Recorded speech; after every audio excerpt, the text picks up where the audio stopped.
तो सबसे ज्यादा इफेक्टिवनेस किसमें रहती है? रम के अंदर रहती है, बिकॉज उसमें 100% डिस्टिलेशन किया जाता है and then we obtain that rum. Clear students?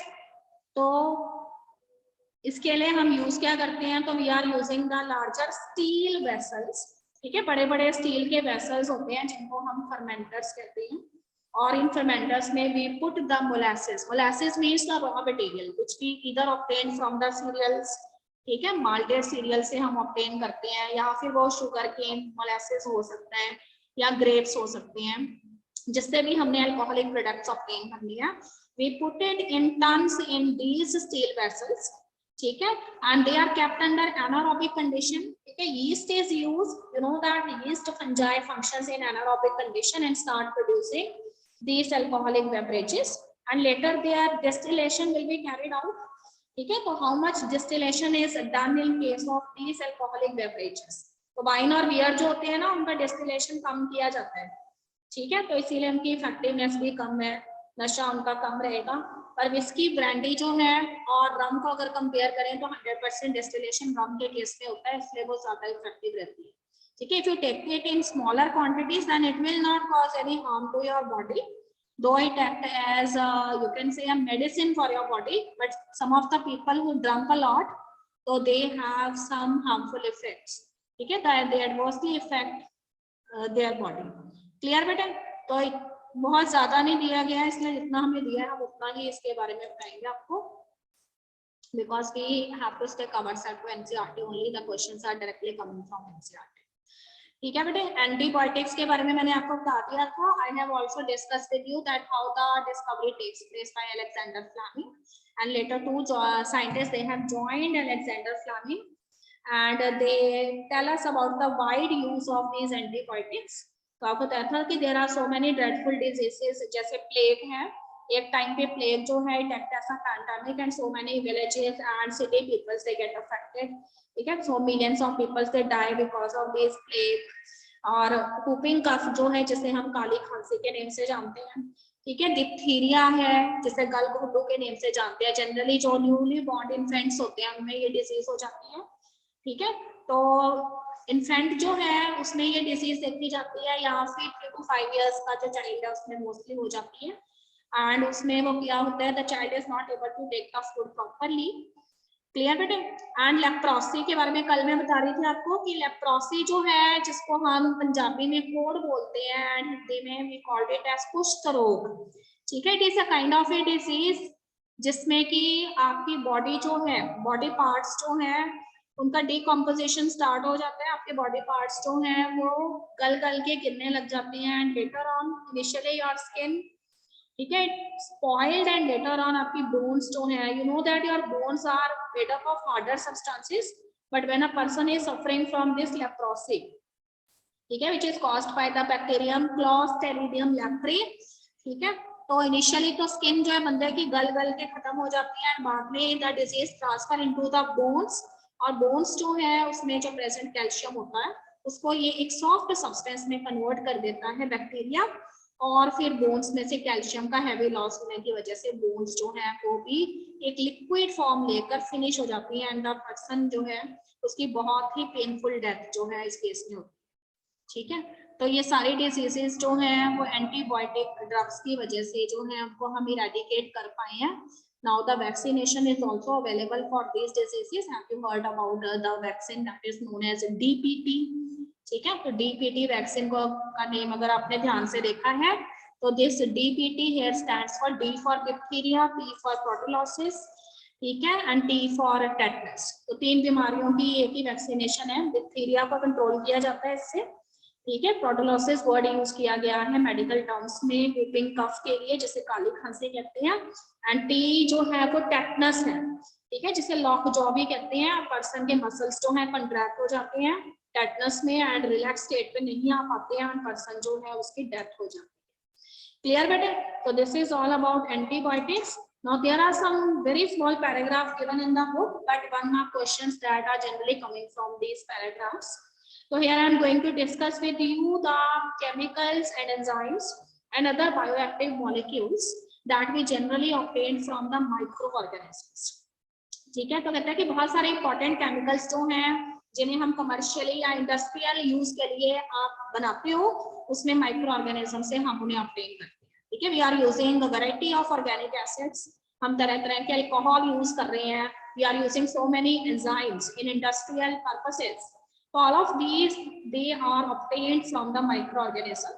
So here I am going to tell you some of the microorganisms who act as acid producers. ठीक है, कुछ ऐसे माइक्रो ऑर्गेनिजम्स हैं जो एसिड बनाते हैं। तो there is a fungus and the name of the fungus is Aspergillus niger. ठीक है, एस्परजिलस नाइजर जो फंगस है वो कौन सी एसिड बनाती है? तो Aspergillus niger fungus is producing an acid citric acid. ठीक है बेटा, there is one bacterium and the name of the bacterium is Acetobacter aceti. देखो नेम से पता लग रहा है कि एसिटोबैक्टर एसिटाई जो बैक्टीरियम है it is producing the acetic acid. ठीक है, एसिटिक एसिड प्रोड्यूस करता है और लैक्टोबैसिलस जो है उससे हमें लैक्टिक एसिड मिलती है। तो ये सारे जो है फंगस एंड बैक्टीरिया जो है वो एसिड प्रोड्यूसर्स के अंदर आ जाते हैं। तो Aspergillus niger is a fungus which produce citric acid, Acetobacter aceti produce acetic acid and lactobacillus produced lactic acid. ठीक है, तो now the unicellular fungus which is known as yeast and its technical name is Saccharomyces cerevisiae. So it is used for the production of different type of alcoholic products. ठीक है, chief among these is ethanol. ठीक है, ethanol जो है absolute ethanol जो है कभी भी तैयार नहीं की जाती है, क्योंकि जिन फैक्ट्रीज में इथेनॉल को तैयार किया जाता है if it is absolute 100% ethanol होगी तो people who are working in this these factories they try this. ठीक है, they consume lot of ethanol, so a little bit a very small quantity of ethanol is added with ethanol.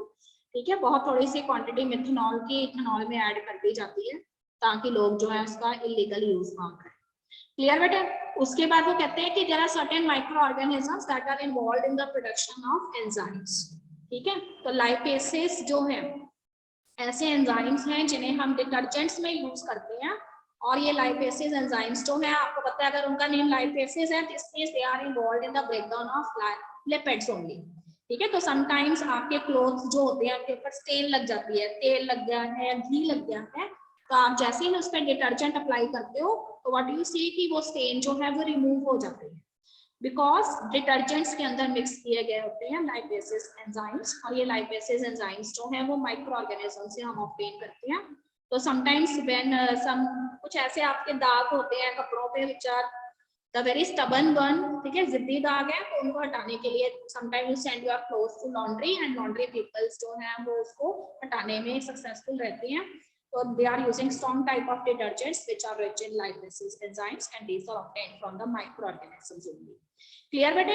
Next is कहता है कि if you buy juices from the market, ठीक है, तो those juices which are come in the form of a bottles, तो what you see that कि जो juice आप घर पे निकालते हो उस जूस में इतनी क्लैरिटी नहीं होती है, क्लियर नहीं होता वो। ठीक है, थोड़ा बहुत जो है उसके अंदर जो है रेसिड्यू रह जाता है, और जो बॉटल जूसेस होते हैं वो क्लियर होते हैं, तो उनकी क्लैरिटी उनको क्लैरिफाई करने के लिए यहाँ पर कुछ एंजाइम्स यूज किए जाते हैं विच आर पैक्टिनेसिस एंड प्रोटियोसिस। तो जो भी प्रोटीन्स के जो है वहाँ पे कंटेंट्स हैं उनको जो है ये रिमूव कर देते हैं और क्लैरिटी प्रोवाइड करते हैं जूसेस को। क्लियर बेटा? तो इस तरह से वो कहते हैं कि there are certain type of chemicals which we obtain from these। ठीक है, थोड़ा सा और है, wait a moment, yes, very important। ठीक है, streptokinase is a kind of a enzyme which is obtained from the bacterium Streptococcus। ठीक है, Streptococcus जो है एक बैक्टीरियम का नेम है जो कोकस ग्रुप ऑफ बैक्टीरियम्स को बिलोंग करता है, और वो कहता है कि इससे हमने एक एंजाइम ऑब्टेन किया है, this bacterium contains the enzyme and the name of the enzyme is streptokinase। और ये एंजाइम हमारे लिए बहुत ज्यादा बेनिफिशियल है, तो इसमें हमने later on we have done so many modifications by genetic engineering. And what is the function that is performed by this streptokinase? तो ये स्ट्रेप्टोकाइनेज एंजाइम क्या करता है कि ऐसे पेशेंट्स जो हार्ट डिजीजेस से सफर कर रहे हैं, ठीक है, मायोकार्डियल इन्फेक्शन से सफर कर रहे हैं, मतलब हार्ट मसल्स डैमेज हो गए हैं या फिर ब्लड वेसल्स के अंदर ब्लड के क्लॉट्स बन गए हुए हैं, ठीक है, तो आपको पता है कि ब्लड जो है वो फ्लूइड की फॉर्म में आपके ब्लड वेसल्स में फ्लो करता है, but if sometimes the clots of the blood is formed in your blood vessels then it act as a resistance to the flow of blood and blood आपके heart muscles के पास नहीं पहुंचेगा तो heart muscles damage हो जाएंगे। तो in that situation, ठीक है, इस तरह के जो क्लॉट्स बन जाते हैं ब्लड वेसल्स में या हार्ट में ब्लड की, इनको रिमूव करने के लिए ये एंजाइम यूज किया जाता है जिसको स्ट्रेप्टोकाइनेज कहते हैं और इससे स्ट्रेप्टोकोकस बैक्टीरियम से ऑब्टेन किया जाता है।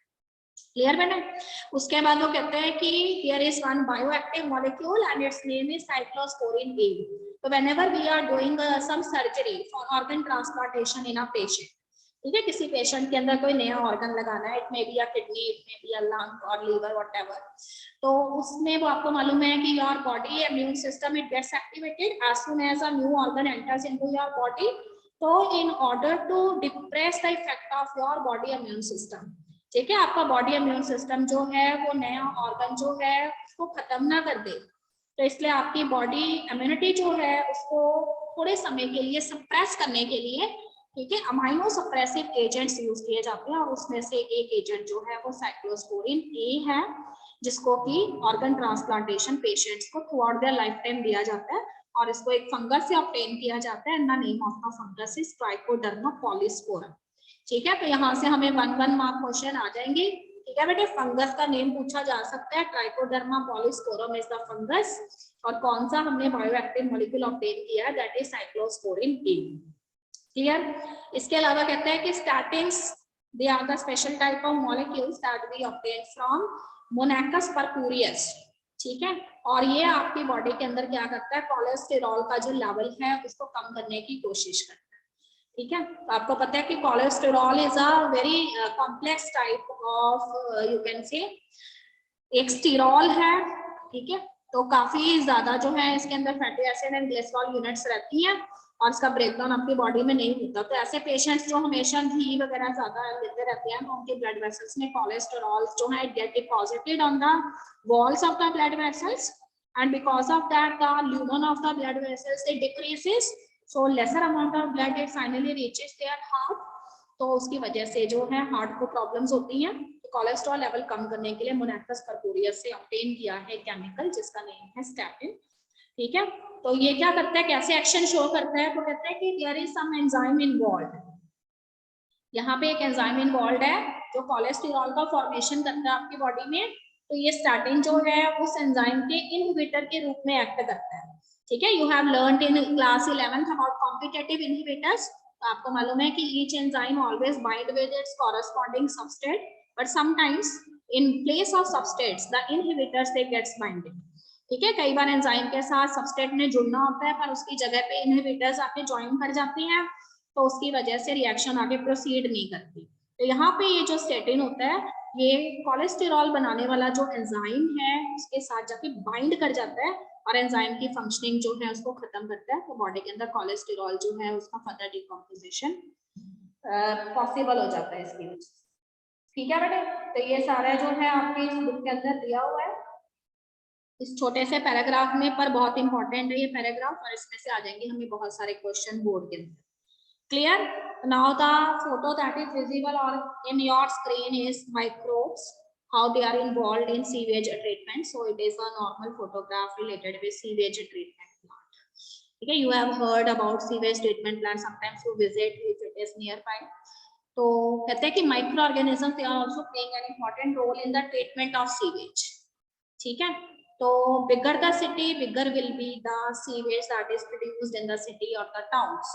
तो कहते हैं कि हर रोज जो है 1000 गैलन्स के फॉर्म में जो है सीवेज वाटर, वेस्ट वाटर जो है वो आपके सिटी या टाउन जो है इसके अंदर इकट्ठा होता रहता है और सीवेज वाटर जो है उसमें न्यूमरस ऑर्गेनिक कंपोनेंट्स होते हैं and the chief among these is the human excreta.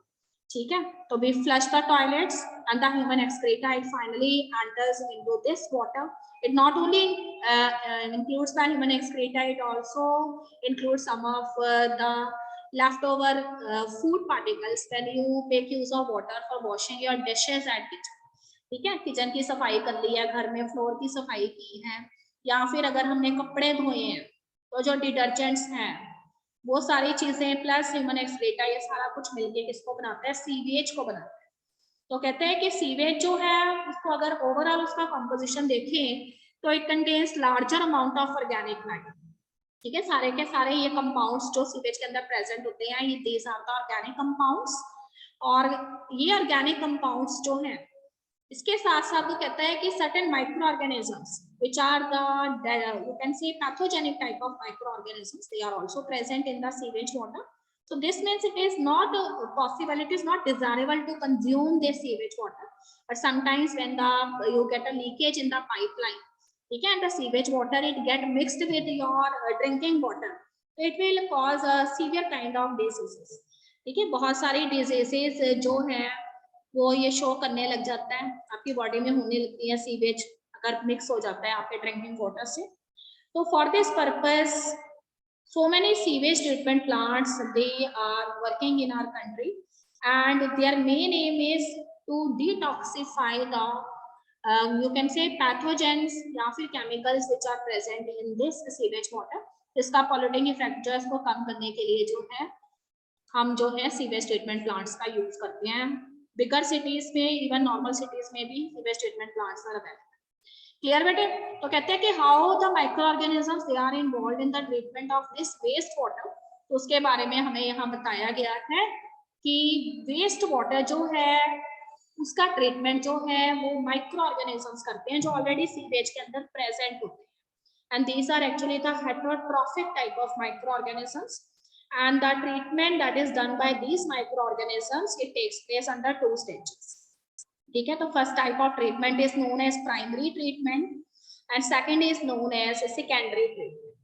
ठीक है बेटे, फर्स्ट ट्रीटमेंट जो है उसको प्राइमरी ट्रीटमेंट का नाम दिया गया है, सेकंड को सेकेंडरी ट्रीटमेंट का नाम दिया गया है। Secondary treatment is also known as biological treatment. ठीक है, बायो वर्ड का मतलब होता है लिविंग, तो लिविंग ऑर्गेनिजम्स जो है इसका मतलब सेकेंडरी ट्रीटमेंट जो है वेस्ट वाटर का उसमें इन्वॉल्व है, इसीलिए उसको बायोलॉजिकल ट्रीटमेंट भी कहते हैं।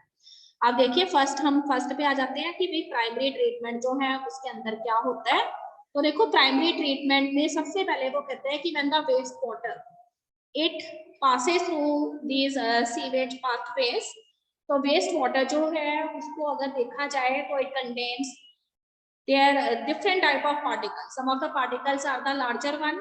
ठीक है, कुछ पार्टिकल कंपाउंड्स के स्मॉल हो सकते हैं। तो initially we are doing the classical type of methods only. ठीक है, फिजिकली जो है जो लार्जर पार्टिकल्स हैं उनको पिक कर लिया जाता है, या फिर स्मॉलर पार्टिकल्स जो हैं उनको सीवेज वाटर में से रिमूव करने के लिए हम 2 टेक्निक्स यूज करते हैं। वी कैन ईदर फिल्टर, ठीक है, हम फिल्ट्रेशन करते हैं वेस्ट वाटर का, तो उसमें जो भी लार्जर पार्टिकल्स होंगे वो क्या करेंगे, उस फिल्ट्रेशन के जरिए सेपरेट हो जाएंगे, फिजिकली सेपरेट हो जाएंगे। और अगर वो कहता है कि जो स्मॉलर पार्टिकल्स हैं which passes through the filters, तो फिर वो पार्टिकल्स जो हैं उनको लेटर ऑन जो है सेडिमेंटेशन के जरिए हम उनको सेपरेट कर देते हैं सीवेज वाटर में। ठीक है बेटे, तो इनिशियली क्या होता है कि whatever is floating in the sewage, तो generally it is human excreta or some of the food contents, the leftover food contents। So this floating debris it is removed by sequential filtration। मतलब again and again आपने जो है meshes लगाई हुई है और उन मैशेस में से उस वाटर को पास किया जा रहा है। तो जो भी फ्लोटिंग डेब्रिस है, चाहे वो ह्यूमन एक्सक्रीटा है या फिर कोई फूड के कंटेंट्स हैं या कुछ भी और चीजें हैं जो लार्जर साइज रखती हैं, दे कैन बी रिमूव्ड जब हम बार बार फिल्ट्रेशन करें। ठीक है, पर कहते हैं कि सीवेज वाटर जो है उसके अंदर कुछ सॉइल भी हो सकती है। ठीक है, छोटे मोटे पेबल्स हो सकते हैं, स्टोन्स हो सकते हैं, तो उसको हम जो है जिस मेथड से सेपरेट करते हैं that is known as sedimentation. तो देखो जब कहते हैं कि सेडिमेंट्स की फॉर्म में जो भी सॉइलेट कंटेंट प्रेजेंट है सीवेज वाटर में, व्हेन इट सेटल डाउन, जब वो सेटल डाउन हो जाता है तो उसको हम कहते हैं प्राइमरी स्लज। ठीक है बेटे, प्राइमरी स्लज के ऊपर क्या प्रेजेंट है, सुपरनेटेंट प्रेजेंट है, मतलब दिखने में वो वाटर आपको क्लियर वाटर नजर आ रहा है। देखो जो भी सॉइलेट चीजें थी वो तो सेटल डाउन हो गई और उन्होंने क्या फॉर्म किया, प्राइमरी स्लज फॉर्म किया। और जो कहता है कि वाटर ऊपर आपको नजर आ रहा है, प्राइमरी स्लज के ऊपर आपको नजर आ रहा है, तो इट वाटर मतलब ऐसे लगेगा आपको कि it is a clear water, but it is not actually the clear water. Certain microbes are there in the water and certain dissolve compounds are also there. ठीक है, this may be the salts of phosphorus, क्योंकि detergents जो हैं उनके अंदर ये present हो सकते हैं, सल्फेट्स हो सकते हैं, तो इस तरह की चीजें जो हैं वो सुपरनेटेंट में प्रेजेंट होती हैं। तो दो चीजें हैं यहाँ पर, जो भी सॉलिड सब्सटेंसेस थे जिनका सेडिमेंटेशन हो गया वो सेटल डाउन हो गए, उसको तो हमने प्राइमरी स्लज बोला है, और जो उसके ऊपर क्लियर वाटर प्रेजेंट है उसको हमने बोला है, जो सुपरनेटेंट की फॉर्म में है उसको हमने बोला है एफ्लुएंट। तो देखो बेटे, प्राइमरी स्लज का कुछ नहीं करना, प्राइमरी स्लज जो है वो वहीं सेटल डाउन हो जाएगा, उसको वहां से अलग कर लिया जाएगा, बट द सुपरनेटेंट, ठीक है, which is the water, it seems to be clear but it is not a clear water and it is called as effluent. तो इस एफ्लुएंट को एक टैंक के अंदर डाल दिया जाता है and that tank is known as the primary settling tank, ठीक है। और इस प्राइमरी सेटलिंग टैंक में इसको सेकेंडरी ट्रीटमेंट के लिए रखा जाता है। क्लियर बेटे? अब सेकेंडरी ट्रीटमेंट जिसको कि हम बायोलॉजिकल ट्रीटमेंट भी कहते हैं, उसके अंदर क्या होता है, तो हमने इसको प्राइमरी सेटलिंग टैंक के अंदर डाल दिया था। अब वो कहते हैं कि as soon as this water which is in the form of a supernatant and it is called as effluent, it enters into this primary settling tank for secondary treatment। तो यहाँ पे इस वाटर में क्या प्रेजेंट होंगे, तो कहते हैं कि इस टैंक के अंदर इन्होंने क्या लगाया हुआ है, चर्नर्स लगाए हैं बड़े बड़े, ठीक है। तो ये चर्नर्स जो होते हैं वो बहुत ही फास्टर स्पीड से मूव करते हैं, ठीक है, जैसे मदानी होती है, same type of churners are there and they are finally rolled over in this water. इसको जोर जोर से चलाया जाता है। तो एज यू नो दैट कि इन द एफ्लुएंट, ठीक है, माइक्रो ऑर्गेनिजम्स आर प्रेजेंट। तो जैसे उसमें से चर्नर्स को घुमाया जाएगा हायर स्पीड से, तो this micro organisms which may be bacteria or fungi which are present in the form of groups or flocks, ये सरफेस पे आ जाती है, ठीक है। तो उसके बाद वो कहता है कि जैसे ये सरफेस के ऊपर आ जाती हैं तो ये क्या करने लग जाती हैं, जो हमारा वेस्ट वाटर है, जो एफ्लुएंट है, उसके अंदर प्रेजेंट ऑर्गेनिक कंपाउंड्स जो हैं, जो डिसॉल्व सॉल्ट्स की फॉर्म में है, फास्फोरस हो सकता है, सल्फेट हो सकता है, उनको ये क्या करने लग जाते हैं, डीकम्पोज करने लग जाते हैं, ठीक है। तो इनिशियली अगर आप एफ्लुएंट जो है उसके अंदर बीओडी बॉड की वैल्यू आप चेक करेंगे, बॉड का मतलब होता है बायोलॉजिकल ऑक्सीजन डिमांड, ठीक है। तो पॉल्यूटेड, जितना ज्यादा सीवेज जो है वो पॉल्यूटेड होगा, जितना ज्यादा सीवेज जो है वो पॉल्यूटेड होगा, सीवेज वाटर पॉल्यूटेड होगा, यानी एफ्लुएंट में जितना ज्यादा पॉल्यूटेड कंपाउंड्स प्रेजेंट होगी उतनी ही ज्यादा उसकी बॉड की वैल्यू रहती है। But when this bacterial flocs they start their activity, तो ये क्या करते हैं, ऑर्गेनिक कंपाउंड्स का ब्रेक डाउन करते जाते हैं, उनको डिकम्पोज करते जाते हैं। तो later on when you take the water samples and study it for the value of BOD which is biological oxygen demand, तो इनिशियली पॉल्यूटेड वाटर में बॉड की वैल्यू ज्यादा होगी, पर बाद में इसकी वैल्यू क्या होने लग जाएगी, कम होने लग जाएगी। एंड जब बॉड की वैल्यू आपको मिनिमम पॉसिबल मिलती है, उस समय हम ये मान सकते हैं कि most of the organic compounds present in the sewage it is in the dissolved form, they get decomposed. Clear बेटे? तो उसके बाद वो कहता है कि अब हमने क्या करना है, अब जब हमारे पास एफ्लुएंट जो है वो बहुत हद तक जो है क्लियर हो चुका है, तो उसके बाद हम क्या करते हैं, इसको, इस एफ्लुएंट को फिर हम आगे जाकर जो है, ठीक है, सेटलिंग टैंक के अंदर हमने डाला था, एक नए टैंक के अंदर प्राइमरी सेटलिंग टैंक में डाला था, उसके बाद फिर हम इसे एक और टैंक के अंदर शिफ्ट कर देते हैं, ठीक है। और वहां पर वो कहते हैं कि जो भी बैक्टीरियल फ्लॉक्स इसमें प्रेजेंट होते हैं, वो सारे के सारे bacterial flocs as no more organic compound is there in the effluent, so these bacterial flocks has nothing to eat now. So when this effluent, which is somewhat a clearer type of effluent, now enters into the settling tank, तो वो bacterial फ्लॉक्स, जो bacteria के spores हैं या fungi हैं, वो settle down हो जाएंगे, ठीक है, और सेडिमेंट्स की फॉर्म में इकट्ठा हो जाएंगे नए टैंक में, जिसको नेम दिया गया है सेटलिंग टैंक का। और जब ये सेडिमेंट्स की फॉर्म में बैक्टीरियल फ्लॉक्स इकट्ठा हो जाएंगे तो इसको हम बोलते हैं एक्टिवेटेड स्लज, ठीक है बेटे। तो एक्टिवेटेड स्लज जो है उसको हमने सेडिमेंट्स की फॉर्म में ऑब्टेन कर लिया है, और उसके बाद वो कहता है कि अब हमने क्या करना है, इसी एक्टिवेटेड स्लज में से जहां पे हमने सेकेंडरी ट्रीटमेंट के लिए जहां आपने एफ्लुएंट डाला था, ठीक है, उसको हमने एरिएशन टैंक बोला था, तो उस एरिएशन टैंक में जिसमें चर्नर्स लगे हुए थे उसमें से इस एक्टिवेटेड स्लज का थोड़ा सा इनोकुलम लेकर उसको वापस एरिएशन टैंक में भेज देंगे, और बाकी जो एक्टिवेटेड स्लज है उसको फिर आप क्या करते हैं, तो remaining activated sludge it is transfer into a larger tank, एक बड़े लार्जर टैंक में इसको भेज देते हैं। और आपको पता है कि एक्टिवेटेड स्लज में what is present, bacteria and fungi and different type of microbes are present which are deposited in the form of sediment. तो उसके बाद हम इसे जिस टैंक में शिफ्ट करते हैं उसको हम कहते हैं एनारोबिक स्लज डाइजेस्टर। तो एनारोबिक स्लज डाइजेस्टर जो है उसमें कुछ anaerobic type of micro organisms present होते हैं, और ये एरोबिक स्लज जो है, एक्टिवेटेड स्लज जो है उसके ऊपर फीड करते हैं और बैक्टीरिया एंड फंजाई जो है उसको कंज्यूम कर जाते हैं। ठीक है बेटे, बस एक चीज याद रखेंगे कि जब इस एक्टिवेटेड स्लज को एनारोबिक स्लज डाइजेस्टर में डाला जाता है और जब इन बैक्टीरियाज के ऊपर एनारोबिक बैक्टीरियाज फीड करते हैं और उनका डीकम्पोजिशन कर देते हैं, तो ड्यूरिंग दैट एक्टिविटी, ठीक है, these anaerobic bacteria they are producing numerous type of gases and the chief among these is methane gas। ठीक है, तो कई तरह की गैसेस प्रोड्यूस होती हैं, मीथेन गैस प्रोड्यूस होती है, हाइड्रोजन सल्फाइड प्रोड्यूस होती है, कार्बन डाइऑक्साइड प्रोड्यूस होती है। तो all of these gases have high calorific value. तो ये गैसेस जो हैं ये सारी जो है वो आगे जाके किसको बनाती हैं, बायोगैस को बनाती हैं। और बायोगैस जो है it is a clean type of fuel and it is later supplied to different purposes. ठीक है, अलग अलग पर्पस के लिए इन्हें यूज कर लिया जाता है विलेजेस या सिटीज के अंदर जो है इलेक्ट्रिसिटी प्रोवाइड करने के लिए, ठीक है, हीटिंग पर्पसेस के लिए, कुकिंग पर्पसेस के लिए यूज किया जाता है। तो इस तरह से कहते हैं कि लास्ट में क्या होता है, तो देखो जब सेकेंडरी ट्रीटमेंट किया था उस समय ऑर्गेनिक कंपाउंड तो फिनिश हो गए थे क्योंकि जो बैक्टीरियल फ्लॉक्स थे उन्होंने उसको डाइजेस्ट कर लिया था। और उसके बाद वो कहते हैं कि जब हमने इसको एनारोबिक स्लज डाइजेस्टर में उन बैक्टीरियल फ्लॉक्स को डाल दिया जिसको हमने एक्टिवेटेड स्लज कहा था, तो वो भी फिनिश हो गए। अब सिर्फ लास्ट में हमारे पास बच गया है एफ्लुएंट। ठीक है, अभी एफ्लुएंट जो है वो बिल्कुल फ्री है, ऑर्गेनिक कंपाउंड से भी फ्री हो चुका है और उसमें ना कोई माइक्रोब्स, हार्मफुल माइक्रोब्स प्रेजेंट है। तो now we can use this effluent for irrigation purposes.